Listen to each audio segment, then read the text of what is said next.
patuloy na advokasya ng makataong serbisyo at malasakit sa kapwa, matagumpay na sa katuparan ng Regional Mobile Force Battalion 2 sa pamumuno ni Police Colonel Victor P. Pagulayan ang isang malawakang medical mission at outreach program sa Barangay Agaman Sur, Bagcao, Cagayan noong ika-26 ng Setyembre taong kasalukuyan.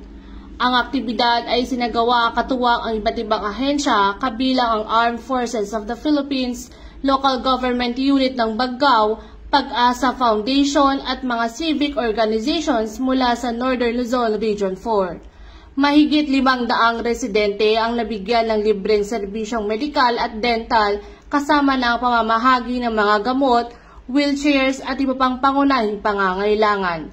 Tampok din ang feeding program at pamimigay ng food packs na pinangunahan ni Ginoong Florante Bailon. Hindi rin nakalimutang bigyang pansin ang edukasyon dahil libo-libong libro ang pinamigay ng RMFB2 sa mga estudyante ng barangay. Patunay ng malasakit sa kinabukasan ng kabataang Pilipino. Ayon kay Police Colonel Pagulayan, ang tagumpay ng programa ay patunay ng kapangyarihan ng pagkakaisa. Sa tulong ng iba't ibang sektor, muling naipadama sa mga taga-Bagcao na ang gobyerno at mga katuwang nitong organisasyon ay hindi nakakalimot sa kanilang pangangailangan. Mula dito sa Lambak ng Cagayan, ako ang iyong PNN correspondent, Patrolwoman Janet Balad, alagad ng batas, taga-taguyod ng Balitang Pulis.